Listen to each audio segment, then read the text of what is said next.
Business Club de France des entrepreneurs avec Michel Picot.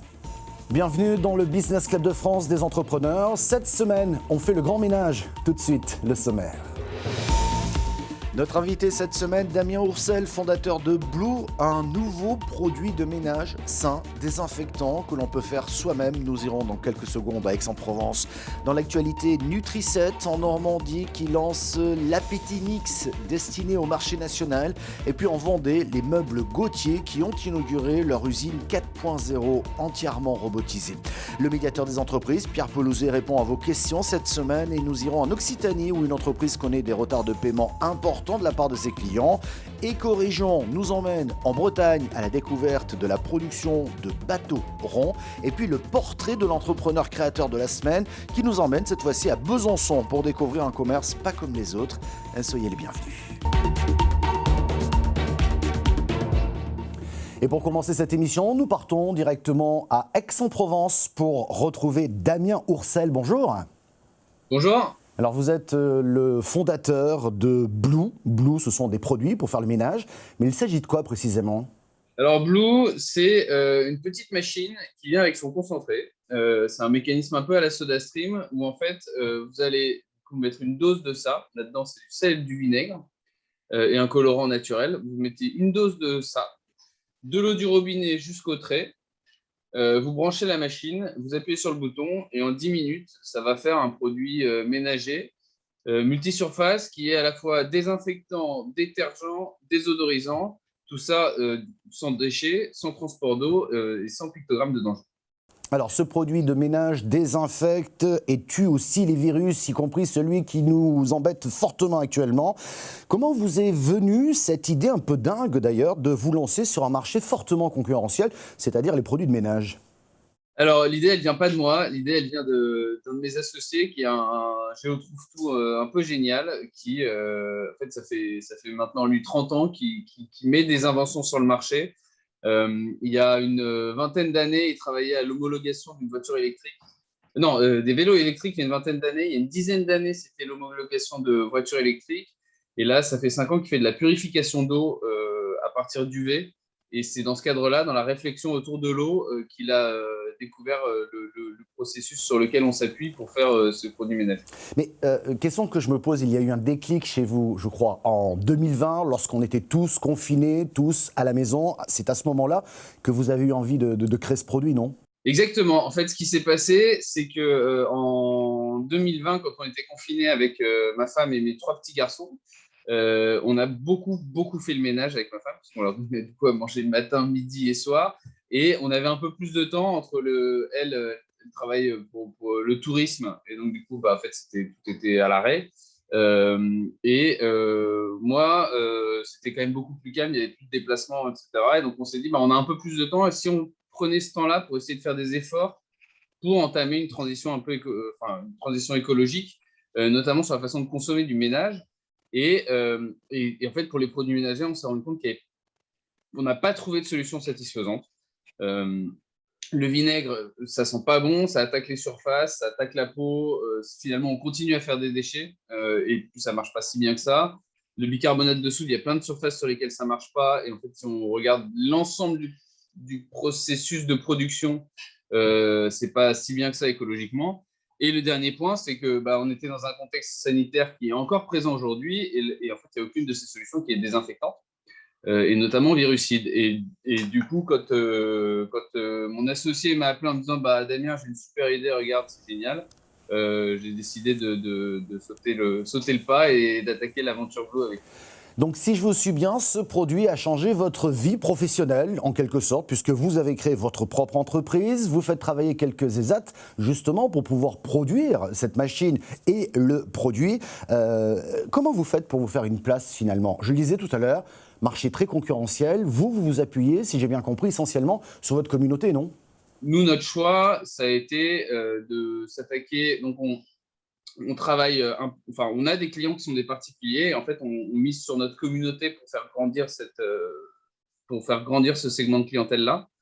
Mais pas plus que ça, parce qu'en fait, il y a des marques qui ont des valeurs proches des nôtres, avec une efficacité proche des nôtres et une proposition de valeur proche des nôtres qui ont des bien plus gros moyens côté marketing Et en fait, le marché B2C, c'est un marché qui coûte cher en investissement et sur lequel il faut faire beaucoup de volume pour que ce soit rentable. Donc, nous, on mise sur notre première communauté qu'on a là-dessus pour se développer. Et puis après, on travaille beaucoup avec des professionnels qui sont très contents des gains de temps et d'argent qu'ils vont pouvoir faire avec notre petite machine Blue. Merci beaucoup, Damien Oursel. Merci d'avoir répondu à nos questions. Tout de suite, c'est l'actu des PME et des territoires.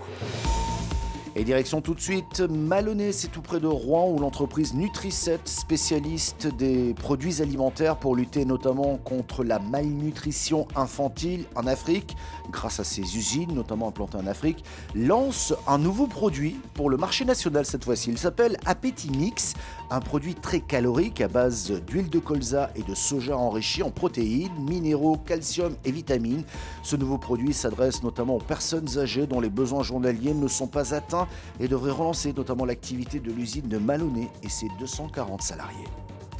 En Vendée, les meubles Gauthier viennent d'inaugurer leur toute nouvelle usine entièrement automatisée, voire robotisée, installée sur le site de Saint-Prouan, dans une usine du groupe désaffecté depuis plus de 30 ans. Cette nouvelle unité de production est pilotée par iPad. Elle est quasi autonome et produit des pièces à la demande 24 heures sur 24, 7 jours sur 7. Cela réduit ainsi les délais de livraison de quelques jours. Elle est unique en Europe. Et vous savez, régulièrement, vous pouvez poser vos questions au médiateur des entreprises. Il est avec nous, Pierre Pelouzet. Bonjour. Bonjour Michel Picot. Une question aujourd'hui d'un dirigeant de TPE en Occitanie. Il distribue du matériel scientifique pour les laboratoires notamment, mais il rencontre trop souvent des retards de paiement de la part de quelques-uns de ses clients. Quel recours pour lui, sachant qu'il ne veut pas se fâcher avec ses clients? Question, vous me direz, Pierre, qui revient assez souvent ici. On retrouve effectivement souvent la question des retards de paiement. Là, on est sur un cas un petit peu particulier, du matériel électronique, des relations plutôt de confiance au travers des années entre ce client et ce fournisseur. Malgré tout, ça bloque. Et je crois qu'on est en train de débugger petit à petit cette situation. Mais d'ailleurs, l'important, c'est ce dialogue. Évidemment, cet artisan, cette PME ne veut pas se fâcher avec son grand client. Mais pourtant, il y a un moment donné, la trésorerie, ça coince, surtout dans une période de reprise comme la nôtre, où la trésorerie devient une des clés de la reprise économique. Et donc, on est en train d'instaurer un dialogue pour comprendre ce qui se passe. Visiblement, au-delà de la problématique de paiement, il y a une problématique de qualité, de changement de spécification. Ça peut arriver. Encore faut-il se parler, se comprendre, aller jusqu'au fond des choses, parce que le but, c'est pas de se fâcher, c'est de trouver une solution, que cette entreprise soit payée et puisse continuer à produire et que le client soit satisfait parce qu'il aura de nouveau de la production de cette entreprise. Donc médiation en cours, mais n'hésitez pas sur ces sujets de retard de paiement. Il y a souvent un petit grain de sable derrière qui coince et sans dialogue, on n'arrive pas à le décoincer, donc la médiation est là pour ça. Merci beaucoup Pierre Pelouzet pour toutes ces précisions. Tout de suite, c'est Éco-Région. Et direction tout de suite la Bretagne, la construction des bateaux ronds a commencé à Lannion en 2018 déjà. La chaîne TBO nous parlait déjà de ce concept tout droit sorti d'un film de James Bond. Eh bien Mathilde Kemener s'est rendue dans l'usine pour voir ce qui se passe. On a testé Anténéa l'été dernier auprès de plusieurs centaines de personnes. Il y a 4 ans, un drôle de bateau faisait sensation au port de Trébeurdin, un bateau rond avec vision sous-marine et terrasse à l'étage, un concept tiré d'un film de James Bond. En 1977, j'avais 17 ans. Il y a une capsule dans ce film où James Bond et sa James Bond Girl s'échappent à la fin. Et je me suis dit, tiens, un jour, il faudrait créer ça. Un rêve qui devient des décennies plus tard réalité. L'usine est désormais construite à Lannion et le premier bateau prend vie. Bon, aujourd'hui, maintenant, chacun a compris que Anténéa est passé au stade industriel. On a une très belle usine qui nous a été livrée par Lannion Trégor Communauté. Et donc, nous avons commencé la construction du numéro 1 qui va être livré au Qatar au printemps prochain, à Doha. Et ce sera une vitrine extraordinaire puisqu'il sera arrivé avant la Coupe du Monde de football. Donc chacun, tous les visiteurs du monde entier pourront voir dans le port le premier Anténéa. Une concrétisation. Pourtant, il y a quelques mois, le projet était mis à mal par la crise sanitaire. Des clients se sont retirés, mais d'autres sont apparus. Finalement, on s'est aperçu assez vite, et les médias l'ont dit les premiers, que Antenea est un produit Covid-friendly. Et donc, c'est vrai, assez vite. Et effectivement, c'est une évidence. C'est vraiment à côté des très gros paquebots, par exemple. Quand tu es 5000 personnes ou peut-être même plus sur un bateau, c'est énorme. Alors que si on imagine un complexe Antenea, par exemple, eh bien, chacun est indépendant. Donc, notre produit arrive vraiment au bon moment. Pour l'instant, 15 salariés ont été embauchés et 5 recrutements sont prévus en ce mois de janvier. À terme, les associés prévoient une quarantaine de salariés sur site pour fabriquer une vingtaine d'Antenea chaque année.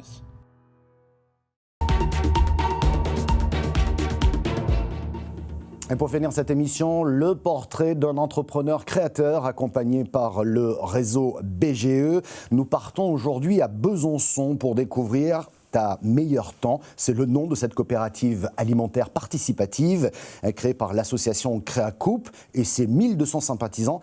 Elle a créé son propre magasin qui propose en priorité des produits locaux. Rendez-vous avec Philippe Lusanier. Il est le créateur de ce lieu unique à Besançon.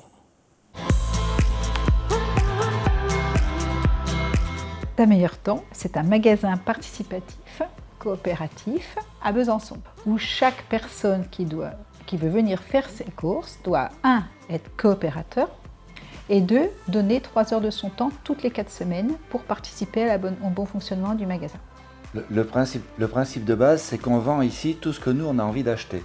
Donc nous, on est 500.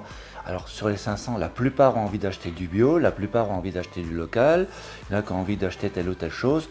Donc on a des pôles de travail, on ne peut pas dire le mot travail, mais c'est quand même des pôles de travail. Donc la gestion, l'informatique, la communication, les achats. Dans chaque pôle, il y a ce qu'on appelle un référent. Et chaque référent de ce pôle constitue le comité de gouvernance. Et c'est au comité de gouvernance d'avoir le côté décisionnel au niveau financier, etc. Nous fonctionnons avec un seul salarié, qui est Thomas, qui est issu de la grande distribution et qui est principalement responsable des achats. La coopérative, c'est une richesse humaine, c'est la réunion de personnes, surtout de personnes différentes, oui, et qui se trouvent des points communs. Et c'est ça qui est vraiment une richesse. Au quotidien, quand on parle des petits points à régler quotidiennement, on est beaucoup dans le stress, dans les problèmes à régler et tout. Et de temps en temps, prendre un peu de recul, on se dit au fait, globalement, quand même, on est vachement content. Ah bah oui, c'est vrai quand même, oui. On s'auto... Ouais. De temps en temps, on sort un petit peu du petit souci heure par heure. On se dit, ah quand même, dans l'ensemble, c'est super. Merci de votre fidélité. Vous pouvez retrouver cette émission en replay vidéo sur le site internet de votre télévision locale. On est également disponible en audio podcast ou encore à la radio. Merci de votre fidélité et à la semaine prochaine.